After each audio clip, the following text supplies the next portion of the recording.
नमस्कार। श्री स्वामी विवेकानंद शिक्षण संस्था कोल्हापुर का श्री वेन्ना विद्या मंदिर तथा जूनियर कॉलेज मेड़ा, तहसील जावली, जिला सातारा तथा सातारा जिला हिंदी अध्यापक मंडल सातारा, विषय हिंदी, कक्षा 10वीं। और आज हम देखने जा रहे हैं पूरक पठन बूढ़ी काकी। मैं हूँ श्री सतीश पाटिल सर, और इस पाठ के लिए प्रमुख मार्गदर्शक रहे श्रीमान ताका सूर्यवंशी जी, अध्यक्ष सातारा जिला हिंदी अध्यापक मंडल तथा उपाध्यक्ष हिंदी अध्यापक मंडल महाराष्ट्र राज्य। तो चलिए आगे बढ़ते हैं और शुरू करते हैं पूरक पठन बूढ़ी काकी। दोस्तों, जीवन की शुरुआत से लेकर जीवन के अंत तक 4 प्रमुख अवस्था से हमें गुजरना पड़ता है। उसमें पहला है बचपन, जो खेलने कूदने की उम्र होती है। दूसरा युवा अवस्था, कुछ भी बड़ा काम करने की इच्छा, आकांक्षा तथा शक्ति इसी आयु में होती है। उसके बाद जो आता है वो प्रौढ़ावस्था, उसमें पारिवारिक जिम्मेदारियों का भार हमें सहन करना पड़ता है। और अंत में सबसे जीवन का आखिरी हिस्सा, जिसे हम बुढ़ापा कह सकते हैं। भारत देश की संस्कृति का विचार किया जाए तो पूरी तरह वसुधैव कुटुंबकम की सारी बातों को ध्यान में रखते हुए ही यहाँ की पारिवारिक जीवन जीते हैं। लेकिन इस आधुनिक शैली में या आधुनिक भौतिकवाद में एक समस्या बार बार हमारे सामने आती है, जो कि बुढ़ापे में लोगों की तरफ देखने का नजरिया। और इसी कारणवश आपको मालूम होगा कि आज देश में, महाराष्ट्र में हजारों ऐसे वृद्धाश्रम तैयार हुए हैं। इसका कारण क्या है, आपने कभी सोचा है? और इसी कारण की और ध्यान देने के लिए हेमचंद जी की यह कहानी जो बूढ़ी काकी है, जो हमें एक उचित रास्ते पर ले जाएगी। इसीलिए हम आज दूसरी इकाई का जो 10वां पठन है बूढ़ी काकी, यह देखने जा रहे हैं। देखिए दोस्तों, ये कहानी बहुत बड़ी है और हमें समय की मर्यादाएं है, इसलिए मैं एक परिचित पहले पढ़ूंगा और उसके बाद उस पन्ने पर जो जो बातें हैं उसका स्पष्टीकरण दूंगा। दोस्तों, आप अपने सामने किताब रखिए और ध्यान से देखिए, ध्यान से सुनिए। इस कहानी के लेखक है मुंशी प्रेमचंद। अब उनके बारे में क्या कहना। कहानी और उपन्यास के बादशाह जिन्हें कहा जाता है, आधुनिक हिंदी गद्य साहित्य में कहानी के पितामह जिन्हें कहा जाता है, उनकी कहानियां, उनके उपन्यास ये शोषित वर्ग को एक दर्शाने वाले होते हैं। जैसे कि किसान, मजदूर, स्त्रियां, उनकी पीड़ा, उनका शोषण, उनका मनोवैज्ञानिक चित्रण करने वाले ये सारी बातें हैं। और उनकी प्रमुख कृतियों में मानस सरोवर भाग 1, गोदान, गबन, सेवा सदन, कर्मभूमि इत्यादि उपन्यास है। और सारे विषयों में इनका जो लेखन है सबसे महान दर्जा का लेखन माना जाता है। तो चलिए दोस्तों, आगे बढ़ते हैं और शुरू करते हैं इस पूरक पठन की पहले परिच्छेद को। देखिए दोस्तों, बुढ़ापा बहुधा बचपन का पुनरागमन हुआ करता है। बूढ़ी काकी में जीवा स्वाद के सिवा कोई और चेष्टा शेष न थी। अपना अपने कष्टों की ओर आकर्षित करने के लिए रोने के अतिरिक्त कोई दूसरा सहारा भी। समस्त इंद्रिया, नेत्र, हाथ और पैर जवाब दे चुके थे। पृथ्वी पर पड़ी रहती और घर वाले कोई बात उनकी इच्छा के प्रतिकूल करते, भोजन का समय टल जाता है, उसका परिणाम पूर्ण होता, अथवा बाजार से कोई वस्तु आती और मिलती, फिर रोने लगती थी। उसका रोना सिसकना साधारण रोना न था, वे गला फाड़ फाड़ कर रोती थी। दोस्तों, यहाँ जो बूढ़ी काकी का चित्रण किया गया है वो सामान्य तौर पर हमारे आजू बाजू में रहने वाले जो बूढ़े लोग हैं, बिल्कुल उनकी तरह दिखता है। यानी हमारे समाज का प्रतिबिंब ही इस कहानी के माध्यम से हमें दिखाई देता है। अनेक बार ऐसे सुनने में आता है कि जो बूढ़े व्यक्ति होते हैं उनका बर्ताव और छोटे बच्चों का बर्ताव एक जैसा ही होता है।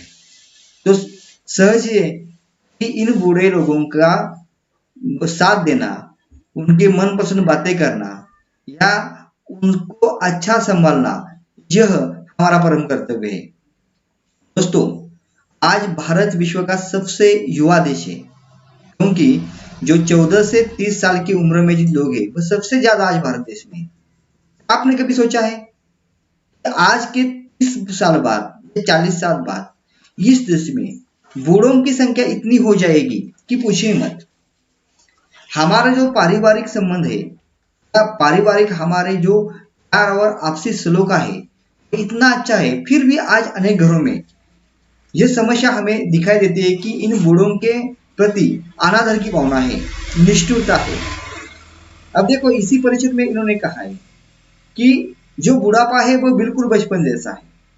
अब वह जमीन पर लेटी हुई है, ठीक से चल भी नहीं पाती, लेकिन उसे कोई पदार्थ दिया नहीं गया, उससे विपरीत कोई बातें की, वो चिढ़ती है, चिल्लाती है तथा अपनी तरफ लोग देखे, मुझे भी इस घर का घटक समझे, मुझे भी इस समाज का घटक समझे, इसलिए वो क्या करती है, गला फाड़ के रोती है।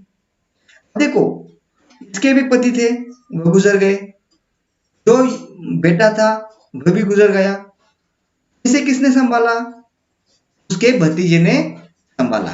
अब जो भतीजा था वो बहुत अच्छा था, लेकिन उसकी पत्नी है, वो पत्नी क्या करती है, उसे काकी पसंद नहीं है, उसे वो टालती है, उसे ठीक से देखती नहीं है।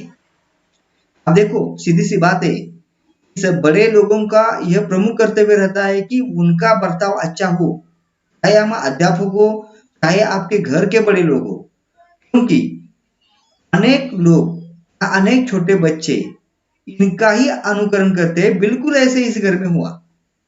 अब क्या कर रहे हैं लोग, जो उनके घर के छोटे बच्चे हैं वो क्या कर रहे हैं, उस काठी को हटा रहे हैं, क्या करते हैं, चुटकी काट कर भाग जाते हैं, उसके ऊपर क्या करते हैं, वह कुल्ली कर देते हैं।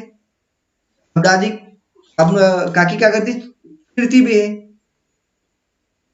काकी कुल्ली करने के बाद चिढ़ती है, तब वह क्या करती है, उन्हें गालियां भी देती है। अब जो भतीजे की पत्नी है वो सुनती है, वो दोष किसे देती है, बूढ़ी काकी को ही देती है। और धीरे धीरे ऐसा हो जाता है कि बच्चों के मन में और उस सारे परिवार के मन में इस बूढ़ी काकी के बारे में, उनके मन में भावनाएं तेज होती है, उसके खिलाफ होती जाती है। लेकिन दोस्तों, उनके घर में एक और व्यक्तित्व है, जो उनकी लड़की है। वह लड़की क्या करती है, दादी के प्रति आस्था आस्था से रहती है, जो खाना है, उसे दी गई मिठाइयां है, वो धीरे से जाके देती है। दोस्तों, आज फ्लैट संस्कृति है, हम दो हमारे दो, लोग बाहर रह रहे हैं और गांव के अंदर या शहर के अंदर जो भी बूढ़े हैं वह अलग थलग पड़ते जा रहे हैं। क्या कभी इन लोगों ने सोचा है कि समझो कि आपके यदि बेटों ने, आपके बेटियों ने यदि यह नहीं देखा कि घर के जो बूढ़े हैं वह खांसते किस प्रकार है, किस प्रकार वो रोते हैं, किस प्रकार उनका बर्ताव रहता है, तो कल जाके उन्हें कभी भी यह पता नहीं चलेगा। और जब आप खुद बूढ़े हो जाओगे तो यह जो बच्चे हैं, जो उस वक्त युवा अवस्था में होंगे, तो क्या करेंगे, आपको टालेंगे। इसलिए आपका जो बड़े लोगों का भी कर्तव्य इसमें बनता है कि आप भी आपके बच्चों के सामने ऐसे संस्कार दे दें जिनके कारण बच्चों के मन में हमारे लोगों के प्रति, हमारे बुजुर्ग लोगों के प्रति और भी प्यार बढ़े, उनकी और भी उनके प्रति श्रद्धा बढ़े। देखिए, इस परिचित में हमें चेष्टा जैसा शब्द आया जिसका अर्थ है कोशिश करना, सिसकना, आपको मालूम है, सिसकी मारना। सब्जबाग एक शब्द आया है, झूठे वादे हैं, क्योंकि उनके बेटों ने उनके साथ किए थे, दृश्य थे। वह देखिए, बूढ़ी काकी, उसका भतीजा बुद्धिराम, बुद्धिराम की पत्नी रूपा और इन दोनों की बेटी लाडली, जो लाडली यानी उस बूढ़ी काकी को प्यार करने वाली या उसे मिठाइयाँ चुपकर देने वाली, यही एक घर की सदस्य जी, इसका नाम है लाडली। देखो आगे देखते हैं। आज बुद्धिराम के बड़े लड़के मुखराम का तिलक आया था। यह उसी का उत्सव था। घर के भीतर सियाएं गा रही थी और रूपा मेहमानों के लिए भोजन के प्रबंध में व्यस्त थी। भट्टियों पर कड़ाह चढ़ रहे थे। एक में से पुड़िया, एक में से कचौड़ियां निकल रही थी, दूसरे में अन्य पकवान भी बन रहे थे। एक बड़े से हंडे में मसालेदार तरकारी भी पक रही थी। घी और मसाले की जो क्षुधावर्धक सुगंध चारों ओर फैली हुई थी। बूढ़ी काकी अपनी कोठरी में शोकमय विचार की बनती बैठी हुई थी। यह स्वाद मिश्रित सुगंध उन्हें बेचैन कर रहा था। आह, कैसी सुगंध है! अब मुझे कौन पूछता है? जब रोटियां के ही लाले पड़े हैं तो ऐसे भागे कहा कि भरपूर पुड़िया मिले। यह विचार कर उन्हें रोना आया। कलेजा में हुक सी उठने लगी, परंतु रूपा के भय से उन्होंने फिर से मौन धारण कर लिया। देखो दोस्तों, मिश्रित सुगंध का ये एक शब्द आया है, यानी अनेक व्यंजनों का जो सुगंध है वह उसे आ रहा था। कलेजे में हुक बैठना, मुहावरा आया है। कलेजे में हुक बैठना यानी क्या? तो कलेजे में हुक बैठना यानी बहुत ज्यादा पीड़ा होना। तो यदि आपको परीक्षा काल में पूछा जाए तो इस मुहावरे का वाक्य में भी उपयोग करना आना चाहिए। तो यहाँ कार्यक्रम चल रहा है। देखो, एक शादी की रस्म चल रही है। आपको मालूम है अनेक सारे सगे संबंधी आते हैं। आपको तो मालूम है हमारे सगे संबंधी आते हैं, अनेक प्रकार के लोग आते हैं। यहाँ वैसा ही कार्यक्रम है। स्त्रियां गा रही है, वहां अनेक प्रकार के व्यंजन बन रहे हैं और उस काकी को इसका सुगंध आ रहा है तो वो बेचैन है। देखिए उसका कहना क्या है उस पर। वह कह रही कि मन में मन बात कर रही है कि एक फूल का सुगंध लेने की बजाय यदि बगीचा में जाए तो कितने सारे फूल होंगे। यानी उसका कहना है कि एकाध थोड़ी कचौड़ी दही कोई भी लाकर देगा, लेकिन जहां ये चल रहा है, जहां ये बन रहा है, वहां क्यों न जाऊं। और वो क्या करते हैं, धीरे से उस झोपड़ी में से बाहर निकलती है और रेंगते रेंगते हुए कढ़ाई के पास आकर बैठ जाती है, जहां पूड़िया बन रही है या अनेक प्रकार के व्यंजन बन रहे हैं। यहाँ रूपा भी अपने कामों में भी व्यस्त है। लोगों का आना जाना चल रहा है, लोगों को, संबंधियों को कुछ देना, जो बन रहा है व्यंजन उनके उसके लिए सामग्री देना। लेकिन रूपा भी बड़ी होशियार है, उसे मालूम है कि ऐसे कार्यक्रम में चोरियां होती है, वो उस पर भी ध्यान रख रही है। उसे इतनी सारी बातें, वहां वह काम में व्यस्त है, लेकिन वह क्रोध नहीं कर रही। उसका कारण भी है। क्रोध किस पर करे? फिर औरतें क्या कहेंगी, लोग क्या कहेंगे कि इतना सा कार्यक्रम है, लेकिन देखो क्रोधित हो गई। वह क्रोध छोड़ देती है, लेकिन उसका क्रोध तब उमड़ पड़ता है जब वह बूढ़ी काकी वहां देखती है। देखो, वह देखने के बाद वह क्या करती है, वह चिल्लाती हुई वहां जाती है। सिर्फ चिल्लाती ही नहीं, वहां जाने के बाद देखिए क्या करती है। अवस्था में उसने बूढ़ी काकी को कढ़ाई के पास बैठा देखा तो वह जल गई। क्रोध न रुक सका। वह बूढ़ी काकी पर झपटी और उन्हें दोनों हाथों से झटक कर बोली, ऐसे पेट में आग लगे, पेट है या भाड़? कोठड़ी में बैठते हुए क्या दम घुटता था? अभी मेहमानों ने नहीं खाया, भगवान को भोग नहीं लगा, अब तक धैर्य न हो सका, आकर छाती पर सवार हो गई। इतना टूसती है ना, जाने कहा भस्म हो जाता है। भला चाहती हो तो जाकर कोठरी में बैठो, जब घर के लोग खाने लगेंगे तब तुम्हें भी मिलेगा। तुम कोई देवी नहीं हो कि चाहे किसी मुंह में पानी आ जाए, परंतु तुम्हारी पूजा पहले ही हो जाए। यानी कि बूढ़ी काकी वहां देखकर उसका जो बर्ताव है वह इतना हीन है। यानी हमारे घर में जो लोग हैं उनका आपसी भाईचारा होना अत्यंत आवश्यक है। एक दूसरे के प्रति इतने हीन भावना रहती है, यह किसी काम का नहीं है। हमें यहाँ यही सीखना चाहिए। और यहाँ जो रूपा है वह ऐसा ही एक घटक है समाज का, जिसे प्रेमचंद जी आपके सामने लाना चाहते हैं कि आप इसमें से न हो। आपको यह आपके घर के सदस्य के प्रति आपके घर के बूढ़े लोगों के प्रति इतना दुर्व्यवहार करे है, वह अपने उस झोपड़ी में जाकर पश्चाताप करने लगी। पश्चाताप उसे इस बात का है, उसने अभी भी उसके संस्कार छोड़े नहीं है। मुझे पता है कि मेहमानों ने खाना नहीं खाया, उससे पहले ही मैं खाने के लिए पहुंची और वो उसके लिए पश्चाताप कर रही है। लेकिन परिस्थिति इतनी गंभीर है, उसे खाने के लिए नहीं दिया जा रहा, अनेक व्यंजन बने पड़े हैं। ऐसी स्थिति में उसके मन के इन भावनाओं को कोई समझने वाले नहीं है और वह उसे तोड़कर वहां पहुंच गई थी। देखो, थोड़ी देर हो गई, उसने क्या किया, अपना मन गाना गुनगुनाने लगी या गाना गुनगुनाने लगी, क्योंकि उसे समय निकालना था। उसे पता था कि मेहमान जाने के बाद मुझे बुलाएंगे तथा खाना देंगे, कचौड़े देंगी, रुपा या उसके साथ रायता दिया जाएगा।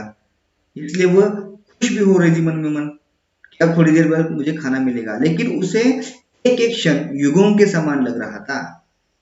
सीधी सी बात है, देखिए जरा सोचिए कि आपके घर में कोई पकवान या कोई मिष्टान्न बन रहा है तो आपको मालूम है कि उसकी सुगंध आते ही आपका मन उबल पड़ता है, वह खाने के लिए आप तरसते हो।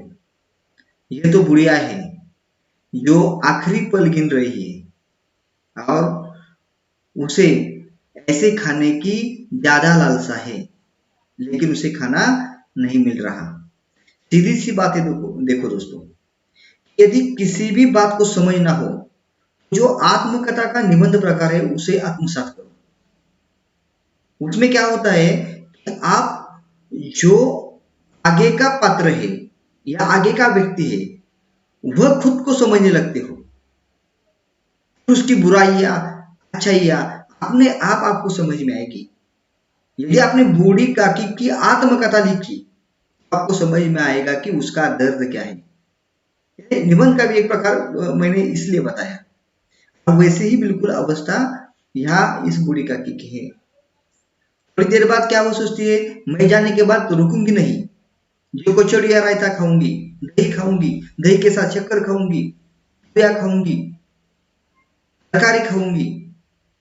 यदि किसी ने देखा मेरे तब भी मैं मानूंगी नहीं, लेकिन खाना जरूर खाऊंगी।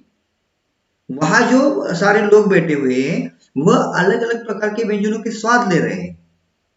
कोई कचौड़ी खा रहा है, कोई दही खा रहा है और यह उसे समझ में आ रहा है। वह क्या करती है, फिर से एक बार धीरे धीरे रेंगती हुई वहां आ जाती है। देखिए, लोग देखते हैं और चिल्लाते हैं, अरे बुढ़िया कहां से आई। पंडित बुद्धिराम जब यह देखता है वो तिलमिला जाता है।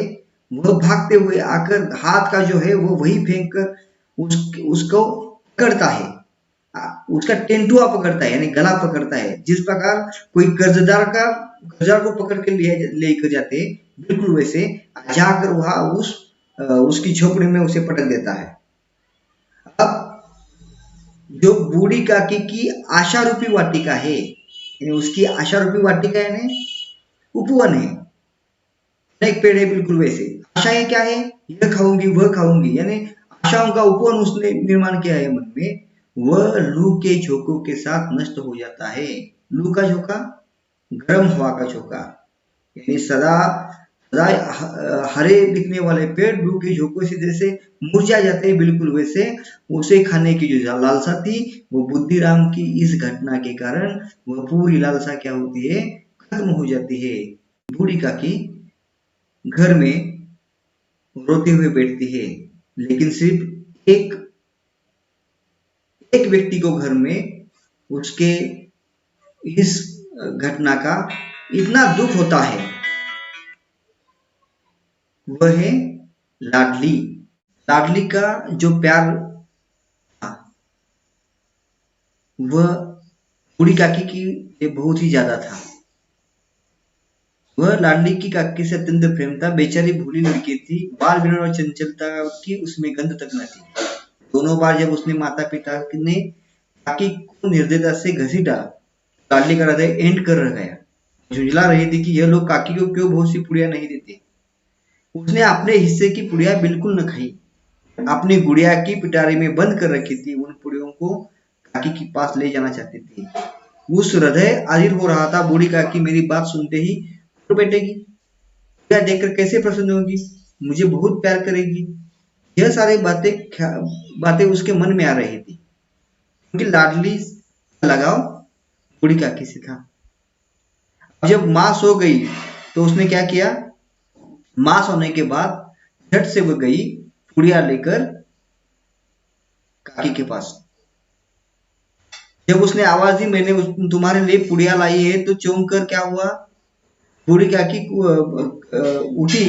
उसने उसे अंधेरे में टटोला, उसे बिठाया, क्या तुझे अम्मा ने ये पुड़िया दी है? तो उसने कहा नहीं, वे मेरे हिस्से की है जो मैंने लाई है। उसने न कुछ सोचा, उसने वह 5 मिनट में ही पुड़िया खत्म कर दी। अब पुड़िया खाने के बाद उसका जो खुरचन बचा था वह भी वह खाने लगी। देखिए दोस्तों, जब बारिश के दिनों में बारिश से कुछ बूंदे गिरती है तब गर्मी और ज्यादा बढ़ती है। बिल्कुल वैसे वह उसकी इच्छा और भी प्रबल होती गई कि थोड़ा सा खाने के बाद और भी मुझे चाहिए। यह भावना उसके मन में बढ़ती गई और जो उसके मन पे संस्कार गड़े हुए थे वह संस्कार भी तो उस प्रभाव में बह गए और वह सोचने लगे कि और भी ज्यादा ये खाना किस प्रकार मिल सकता है। इसलिए उसने क्या किया, लाडली से कहा, लाडली मुझे वहां ले चलो जहां लोग खाना खा रहे थे। उस बेचारी लड़की को तो पता नहीं था कि वह ऐसे क्यों कह रही है। उसने क्या किया, उसे वहां लेकर गई जहां लोगों का जूटन पड़ा हुआ था, उन्होंने खाए हुए पत्तल पड़े हुए थे। अब देखिए कि लाडली वहां जाने के बाद वहां बूढ़ी काकी ने क्या किया, बूढ़ी काकी ने उन पत्तलों पर पड़ा हुआ जूटन खाना चालू कर दिया। वह कचौड़िया, उसका दही और जो जिन्नस थे वह खाते खाते वह अपनी शुद्ध बुद्ध भी खो गई थी कि मैं ये काम गलत कर रही हूं। और इस प्रकार बूढ़ी काकी की जो तृष्णा थी, जो इच्छा थी पुड़िया खाने की, वह वहां मिटाने का प्रयास कर रही है। देखिए दोस्तों, एक बात है उन्होंने यहाँ कही, बुढ़ापा तृष्णा रोग का अंतिम समय है, जब सारी मनुष्य की इच्छाएं आकांक्षाएं एक ही किसी केंद्र पर की रहती है।